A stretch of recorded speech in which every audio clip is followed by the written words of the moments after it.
Wally? I'm good, brother. How are you? I like your video with Gary LeVox. It's hilarious. I know that's pretty good. It's a combination of AI and a celebrity and a little bit of a jingle, Gary LeVox jingle. So I thought I would take advantage of technology and then also that celebrity endorsement, good old Gary LeVox. Yeah, Can't beat the authority, right?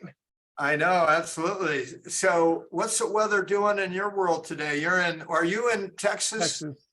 Yeah, we're somewhere between hot and freaking hot. We're supposed to be over 10 something today, like 104, 105. Yeah. Well, we're right behind you. It's supposed to be like 109 this weekend, but it's a dry In heat. Sacramento, not a dry Yeah. heat here. You guys are in the desert, so it's a dry heat. Not here in Yeah. Texas. It's like putting on a winter coat. Well, not only is the weather hot, the real estate market is hot as well. They just dropped the rates just a little bit. And everything's just flying off the hook, man. Any listing that's anywhere close to being listed at the right price, we're getting showings, second showings, rumors of offers, and then offers.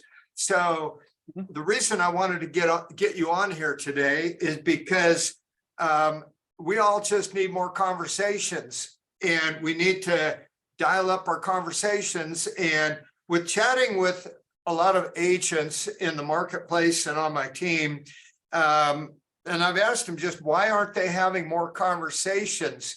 And a lot of it comes down to the underlying issue. Initially it's just kind of excuses. Oh, well, I'm busy, or oh, well, I have a showing, or oh, I have an inspection. But I think it goes deeper than that. It gets down to fears. So that's why I wanted to bring you on here. So first, if you could share, Wally, a little bit about yourself, and let's just jump right into our content. Go ahead, sure. Wally B. Hey folks, good to see you. See some familiar faces here. Thanks for making some time for me today. So my name is Wally Bressler, and I've had the good fortune of being in the real estate industry for 25 years, about 100 years less than Tom Dave's, and but 25 years. I've been coaching agents for 22 of those years. I was my first year in the business, I sold first 14 months in the business, I sold 72 houses, and then I helped grow one of the biggest Coldwell Banker franchises in the country. And then I started coaching in 2001, and then full-time in 2006. So if you folks know who Jay Kinder and Michael Reese are, I actually helped them build Kinder Reese coaching. And they're two very good friends of mine. And so now I work with lots of agents and EXP agents around the country. I published my first book last year, and then I just co-authored another book called Six Figure Agent: How to Make Your First Six Figures in Real Estate, which I'm super excited about. And if you want to find out more about me, you can go to triggersalesystem.com, or if you just Google me. I've had the good fortune of talking to quite a few people, and I worked with Tom and his team for a while too. So I've been very blessed and fortunate. And so while I can coach people on all aspects of the real estate business, I do spend a lot of time with people on how to help them be really good on the phone, and how to get out of their own way when it comes to getting on the phone. And so Tom wanted to talk today about fear and how to overcome fear. And so I'm gonna have a little science lesson here for you first, so don't fall asleep on me, okay? So just kidding, I'll try and make it as exciting as possible. So we're programmed to avoid fear, if that makes any sense at all. Right? We're not programmed with any original thoughts, but we are programmed with a fight or flight instinct, right? Fight, freeze, or flight. And we're also programmed with a negativity bias. And for most people, unless you make the Darwin Awards each year, you guys know what the Darwin Awards are each year? The Darwin Awards, right? Yeah, Patrick knows what I'm talking about. The Darwin Awards are a list of people who died in the most stupid way possible. They did the dumbest things, like got some guy who wanted to take his lawn chair up into the sky, so he put a bunch of helium balloons on it, and then realized that he couldn't find his way down, and he tried to poke him on the way down, and he died. So anyway, except for the people that die and are awarded the Darwin Award, most of us will use that negativity bias to avoid things that are going to hurt us, kill us, and whatnot. Now, that's a tough thing, because we want to do positive things, we want good things to happen, but our brain is there keeping us alive, keeping us safe, looking for certainty, looking for understanding. And so we're fighting it when we have to go do things we're not comfortable with. Is that fair? All right. So that's the first battle. The second thing is that, you know, our conscious mind only does about 5% of the work. Our subconscious mind does the majority of the work all day long. And pretty much while we're sleeping, it does all the work. And our subconscious mind or unconscious mind it does not know the difference between what's real and what isn't real. You've probably heard that before. So here's what happens. One of two things. How can I explain this? So there's phobias, right? There's fears of things that actually happen. And then there's fears of the unknown. And then there's also fears we create in our mind, like based on our belief systems or what we see. For instance, anybody here afraid of snakes? Yeah, okay. Have you ever been bitten by a poisonous snake before, Sandra? Has a boa constrictor come and tried to squeeze the life out of you? But you're afraid of snakes, right? Perfectly reasonable, right? There's people who are afraid of public speaking. There's all kinds of phobias, okay? And some of those phobias are created by, again, observations we make. Some of those phobias are created by belief systems that happen, and some phobias are created by traumas, okay? A lot of the phobias and the challenges and the fears that people face in the real estate industry specifically, or in sales in general, are related to some sort of traumatic event that happened when they were younger, okay? And so, you know, I'm speaking for myself. I had call reluctance for 10 years. If you don't know my story, I'll give you a little idea of how I got to where I am and how I got to learn all this stuff. And I grew up in New Hampshire. Any Italians here? Anybody grew up in an Italian family? No, I mean, Doug, are you Irish? Danzy, are you Irish? Danzy's Irish. Irish and Italian. Irish and Italian, okay. And you're And I'm in New Hampshire right now. I was going to say you're from A my lot in neck. common. I was just about to say you're from my neck of the woods. I could hear that. So Tom Days grew up in an Italian family, Irish and Italian. So in an Italian family, when you grow up, there's three methods of communication. You get yelled at, you get hit, and then you get food. Okay, and food can be used as a weapon or as a gift. So you know, I have basically contended with a binging disorder since I was 5 years old. I'll be 55 next week. Addicted to food, pornography, sex, money for 40 plus years. I was sexually abused when I was 10. I started looking at pornography when I was 11. I started having sex when I was 12. I was bullied the entire time of my childhood until I was about 14. And so all of those events happening really triggered my flight response. And then I spent the rest of my life in self-sabotage and avoidance mode. Okay, made a lot of bad decisions, ruined lots of relationships, blown millions of dollars, and had call reluctance for 10 years. And so after working on myself and overcoming all these things, I realized that, you know, there are things that happen when we're younger that trigger this flight response, but it's mostly flight response that keeps us from wanting to get on the phone, wanting to get in front of a video camera, go to the gym consistently, keep a calendar consistently, eat a diet consistently, stick to our goals consistently.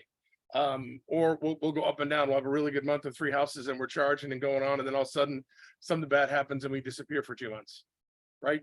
And so all of these things happen by and large because of something we haven't resolved when we were younger. And so let me give you an example. You could have been sexually abused, emotionally abused, physically abused. You could have been bullied. You could have created a belief system about yourself that you're not worthy or that you're not good enough. Anybody grow up poor here? I grew up poor. So when you grow up poor, a lot of times you feel like you're not good enough or that you don't deserve things because, well, nothing good ever happened for you. You couldn't have it. So now I really can't have it, right? Does that make sense? And you experience that less than feeling, right? I've had clients, you know, I'll give you 2 really interesting examples of people I've worked with. I had a client who had a friend move to a new kid moved to the neighborhood that was his age, and he really wanted the kid to be his friend. So he would go to his house every day to play. And then one day he showed up and the kid's older brother answered the door and he says, you know, you don't have to come over here every day. And like literally in a moment, he was triggered and he decided for the rest of his life that he wouldn't do anything to bother people because that triggered him so much. And so he felt like he was bothering people and he avoided calling and prospecting and talking to people like the plague from that one literally 10-second interaction. I have another client, great real estate agent, super nice woman, beautiful woman, you know, a full set of dishes when it comes to being a successful real estate salesperson. But she was a ridiculous perfectionist, spent tens of thousands of dollars a year on hair extensions and nails and eyelashes and skin treatments and teeth treatments and, you know, all brand name purses, brand name clothing, like she could not leave the house unless she looked perfect. And What triggered that was she wore dress shoes to gym class one day, and the kids made fun of her for the next couple of months. And so that triggered a need for perfectionism. Okay. So you see what I'm saying? It doesn't have to be this train wreck of a child. There can be something small that triggers that flight response, and then your flight response basically avoids anything that can create pain for you, fear for you in other areas of your life. Now let me go on real quickly and finish. It could be because your parents got divorced when you were young, probably before the age of 12. It could be that your parents fought all the time. It could be that your parents never fought. Anybody here have parents that never fought in front of them? Everybody? Yeah. Okay. Well, but having them fight a lot in front of you is no joy either. Okay. It's not. I mean, both of them can create self-esteem issues, but because if your parents fight all the time, you're thinking to yourself, well, God, I'm not going to say anything to hurt anybody else or bother anybody else. That's what happens when people. Right? But parents who don't fight in front of you, it's also bad because they don't teach you how to deal with confrontation or conflict. Okay. So neither of those are winners. You could have had a parent that was an alcoholic, right? When Brene Brown says, when you numb one emotion, you numb them all. So you can't numb pain and not numb love, right? You can't numb sadness and not love and not numb joy, right? So if your parents are alcoholic, they can't pour into you, they can't give you the approval you need, the acceptance you need, and whatnot. And then you could have had a nasty step parent. I've had clients I've worked with whose brothers or sisters got lost at the carnival, near-death experience for a family member. Anything that triggers that fight or flight response, and specifically the freeze and flight portion of it, will then send you on a journey, especially if nobody comes to you and says, hey, here's how you deal with it. We'll send you on a journey of avoiding things at all costs that create you pain, that scare the crap out of you. Okay. And while you may have been poor and grown up poor, and maybe you got bullied at school, it may look like you not wanting to pick the phone up and call anybody right now, or prospect or recruit somebody to EXP simply because you fear rejection. But you don't connect the dots because you don't know, right? It's not your fault, but it happens to a lot of people, right? Almost 2/3 of salespeople anywhere on the face of the planet suffer from an extreme need to be liked. And it's okay to want to be liked, but when you need to be liked, which I did for a long time, it really keeps you from doing the things that you want to do. Is that fair? And then what we do is we make excuses. So, T. Harv Eker, who's a personal development expert out of Canada, he wrote the Millionaire Mind, great book. And so he calls it TFAR, thoughts, feelings, actions, results. We get a thought, we get triggered, okay? And then that trigger creates a feeling, and that feeling creates an action, and that action creates a result.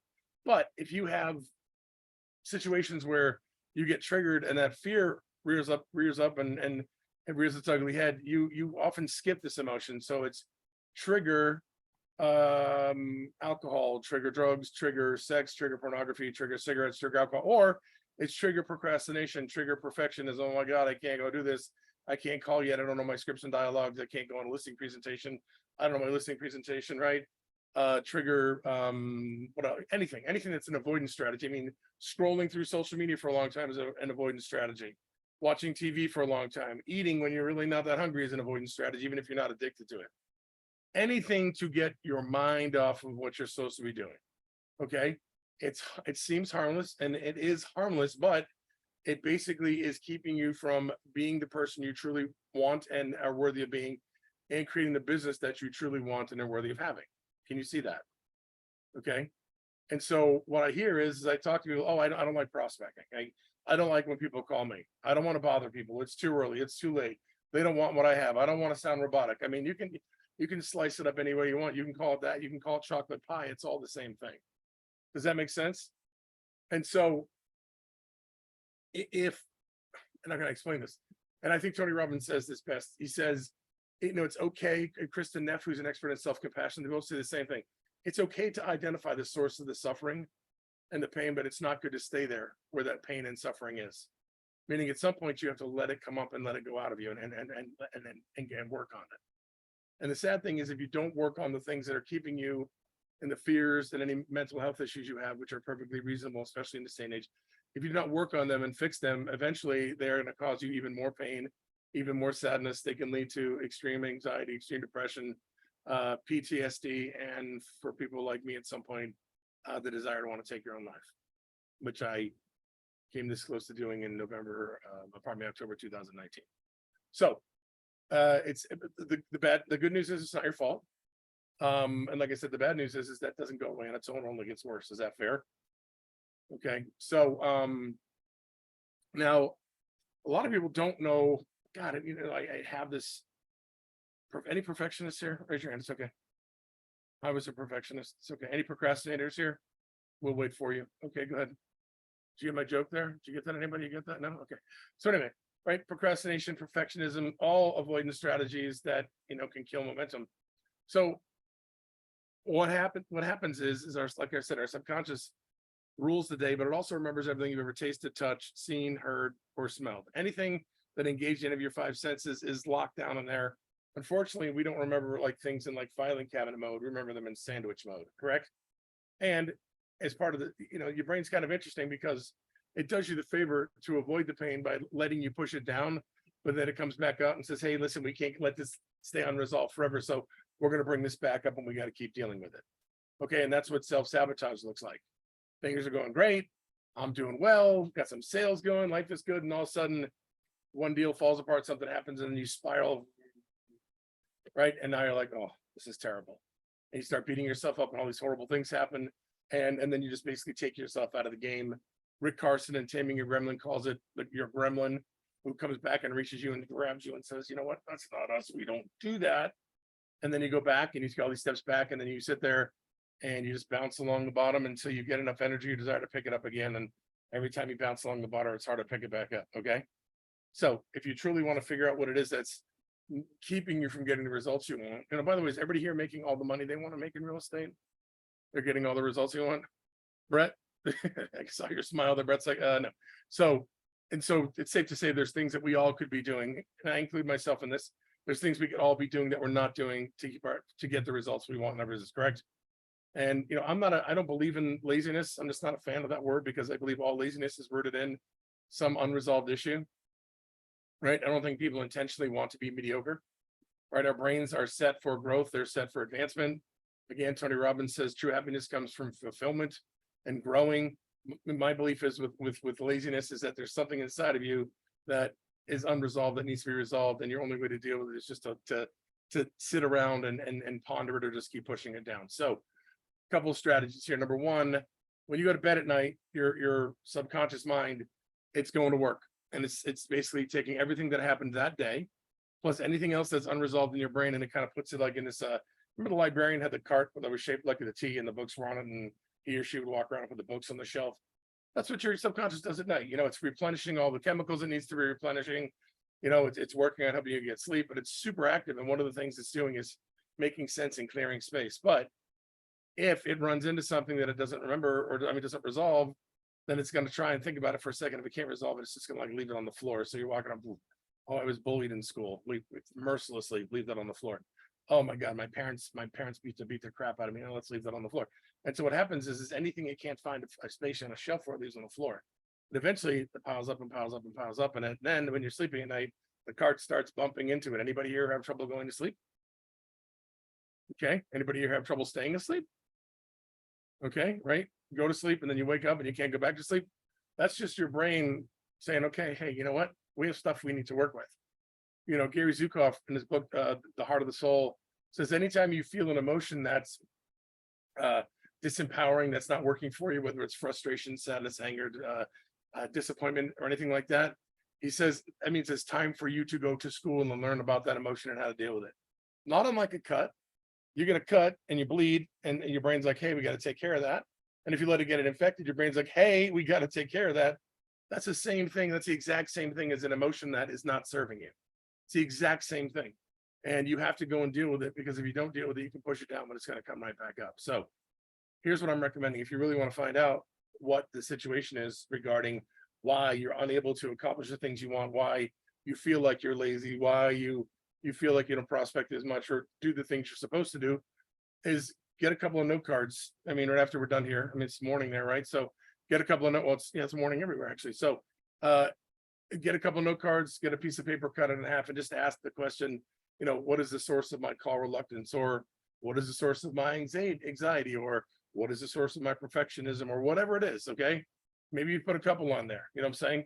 And then put those same questions on both cards or pieces of paper. Keep them with you today on your desk, read it, look it through it.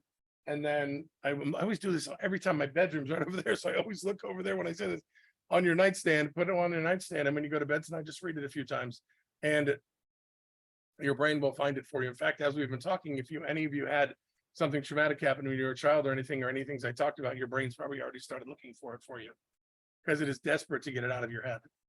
It is so badly just wants it to go because it's not serving you and it's keeping you behind. Does that make sense? I'm going to give you a quick five-step strategy on how to deal with that. But any questions? Is what I'm saying making sense to hear? Like, I mean, fear doesn't have to be like heart pounding out of my chest, goosebumps, not able to breathe.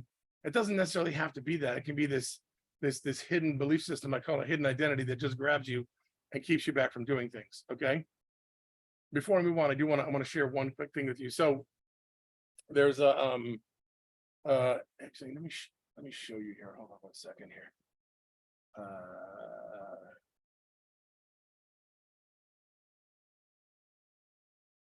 I can share my screen, right, Tom? Yep, you can. Okay. So I want to just we have a sympathetic nervous system and then we've got a parasympathetic nervous system. And it's there to help regulate us and protect us. So you folks, you guys can see this, yeah? So again, a little science lesson. I don't think this actually was pretty fantastic for me. So here's the thing, maybe we got a parasympathetic nervous system that basically it's called rest and digest. It just keeps us alive, right? It just keeps all these processes going without us thinking about it. Keeps, when light comes in, it constricts your pupils, stimulates saliva, slows your heartbeat, your entire digestive system is working normally, bladder's in control, you're not getting like 4,000 different chemicals of adrenaline and whatnot. But as soon as that sympathetic nervous system kicks in, that's when that fight or flight thing happens. And that's your body saying, okay, it's either time to go scrap or we got to run. And so your pupils get dilated, your mouth gets dry. You ever go and do something, scares the crap out of you, your mouth gets dry, sweaty palms, sweaty pits, your head starts getting light. Your stomach gets a little uneasy because your digestive system is shutting down. And all of a sudden, all these chemicals are flowing through your body. And then it's kind of funny because and we have a dog or know a dog that like pees when you go and greet it when it gets excited. That's part of what's happening. It's the truth. It's part of what happens. You've probably seen jokingly people pee their pants when they get scared. That's actually a real thing. Your bladder relaxes, right? Because your body wants to void it of anything that's going to keep it from being able to be efficient enough in fleeing or fighting. Okay. So when this happens, only way to change it is to start doing some breathing. Called box breathing. It's a great way to do it. So it's in for 4, hold for 4, out for 4, hold for 4. And if you just keep repeating that after about 60 seconds, maybe a minute and a half, you'll get out of fight or flight and you'll get back into rest and digest. Okay. And that's just, and if you do that and start doing that on a consistent basis, your brain will catch on and won't even let some of that crap in. So anyway, I've created a 5-step process to help people overcome this stuff. It's not rocket science, mostly because I did it. I worked on it myself. Well, anybody can do this. So the first step is awareness, right? You gotta know what it is. You know what I'm saying? I mean, and we've all asked ourselves, why this, why that, why this? I mean, our subconscious knows. So find out why it is. Why are you not reaching the goals you want? Why are you not making the money you want? I mean, it's as hard as it's ever been to sell a home in the last, let's say 23, the last 12, 13 years, 12, 13 years, right? I mean, it's as hard as it's been to sell a home in the last decade plus. Okay. So this is not an easy market by far, but fact of the matter is there are people who are doing well. And those are the people that are not letting their fears get in the way or keeping them from succeeding. In fact, like Tom, I'm on a lot of podcasts. I get interviewed a lot and people always ask me, hey, what's the one thing that makes super successful people successful versus somebody who's not? And I used to be like, I don't know if I can boil that down into one thing, but I think I came up with it. And basically the difference between somebody who's successful and somebody who's not is that somebody who's successful will do the things that you need to do to be successful. They'll do the things that unsuccessful people don't want to do, and they'll push through the fear to make it happen. That's right? a writer downer. Write that one down. Say that again. I said the difference between successful people and unsuccessful people is that successful people will do the things they need to do to succeed. They'll do the things that unsuccessful people don't want to do to succeed, and they'll push through the fear to make it happen. Okay. It's really the difference. You know what I'm saying? And it's available to anybody. I mean, I'm going to be 55 in next Thursday, right? I did not start working on myself until I was about 51. Okay. I mean, I literally had to hit like truly like rock bottom, like wanted to kill myself that bad. So I say this to you, not to be dramatic, but to help you understand that it doesn't matter how old you are, how long you've been dealing with what you've been dealing with, you know, the results you're getting, how long you've not been getting the results you want. If you truly want to make the change you want to create a great life for yourself, it's in you, it's available to you. It doesn't matter how old you are. Okay. I'm like literally proof of that. So I need you to know that. So anyway, first step is awareness. I got to get aware. I got to find out what causes this stuff to come in. What's created this gremlin inside of me to go into this emotional state that's preventing me from being successful. And that no card process is going to get it for about 90% of you. Some of you, you know, you're going to, you know, you're going to deny things. You're going to see something I can't be it. I'm not sure about that. Like most of us don't want to say bad things about our parents, which is fair. My parents weren't bad people. They were just bad parents. And they were bad parents because their parents were bad parents and they didn't know. You know what I mean? Like my dad's mother was one of the meanest Sicilian women you'll ever meet in your entire life. I learned all the N-word, like, and racial epithets for Hispanic people, for Italian people, for Jewish people. Like that was my grandmother. We got hit. I mean, the wooden spoon, I mean, she had like 90 of them in case they broke. I mean, but that's the woman who raised my dad. And so my dad, he was a smoker, he was a drinker, he was overweight, he suffered from anxiety. I mean, my dad used to talk to nobody when he first met my mom. I mean, he could be sitting next to you and you could be on fire and he would just look at you. He wouldn't say anything to you, you know? My mom was overweight, my dad was overweight, you know, I mean, and so they just dealt with a lot of issues and perfectionism, it all got passed down to us, you know? Did they do it intentionally? No, I know they loved me. But the whole point is our parents are not bad people. They did the best they could, but that does not minimize the fact that something happened when we were younger that sent us on a path that now keeps us from enjoying joy and peace and not having those fears that we can't get past, right? Right, and you can get past all of them. Okay, good. So step 2, thank you, Tom.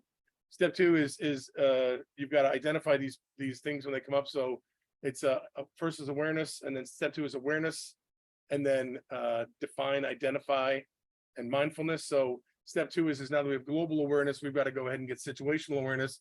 Remember TFAR, every time something comes that triggers us, there's a feeling. When that feeling comes up, I've got to stop and go, what is this? Oh, that's anxiety.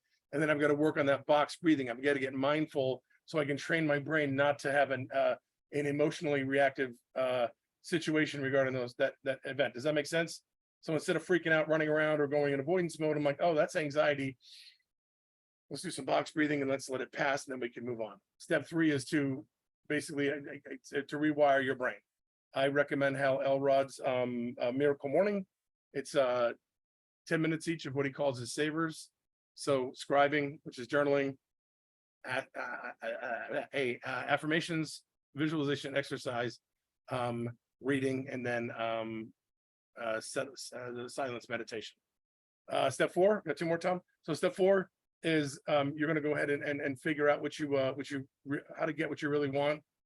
Daniel Pink in Drive says the best formula for figuring out what you want is what does your life look like when you have full autonomy over your life, when you're doing what you want to do, when you want to do, where you want to do it, and then what do I have to master to make that happen? So what does my autonomy look like? I mean, I've been coaching real estate agents for 22 years, and I've interviewed thousands of real estate agents, and to the person, and if you're an EXP, I know this is the case. You want what Cliff Freeman calls the 3 freedoms: time freedom, money freedom, location freedom, right? Everybody wants that. Okay, that's why we got into real estate. So what does your life look like when you have that? What do you have to master to make that happen? And one of which is emotional mastery, not letting your emotions get in your way. And then lastly, what's your why? Okay. I'm going to refer you to Simon Sinek's Find Your Why. Real simple formula for a why. Number 1, it's rooted in some sort of a pain, some sort of pain you don't want to feel, or you don't want somebody else to feel. And then you've got to be able to impact the outcome of it. Okay. You've got to be able to impact the outcome over it. And so I know we're going fast here. But I know this review will be available, but if you Google my name, I go over these steps on a lot of different places. But what is the thing I'm going to contribute? So, all right, so number 2 is situational awareness. So when the feeling comes up, I'm aware that the pain has come up, and then I'm going to define it. I'm going to identify it. That's anxiety. This is where the anxiety comes from. And then that box breathing, that mindfulness. Okay. So awareness, then awareness, define, identify mindfulness, then rewire your brain. Okay. To say the things you need to say to yourself, believe the things you need to believe for yourself. Then what does autonomy and mastery look like? Let's figure out what you really want. And then lastly, let's figure out what your why is. Okay. Kids, houses, boats, cars, those are who's, what's, whatnot. A why is, hey, I grew up poor. I don't want my kids to grow up poor. So I'm going to make sure no matter if I don't want to prospect it, I'm going to prospect my rear end off. And I'm going to get enough calls every day to make enough money to put money away so my kids don't have to grow up poor like I did. All right. So that's the Reader's Digest version of this. Awesome. So if anyone wants to get a hold of you, Wally, how can they reach out? Well, I'm typing my Calendly link in here.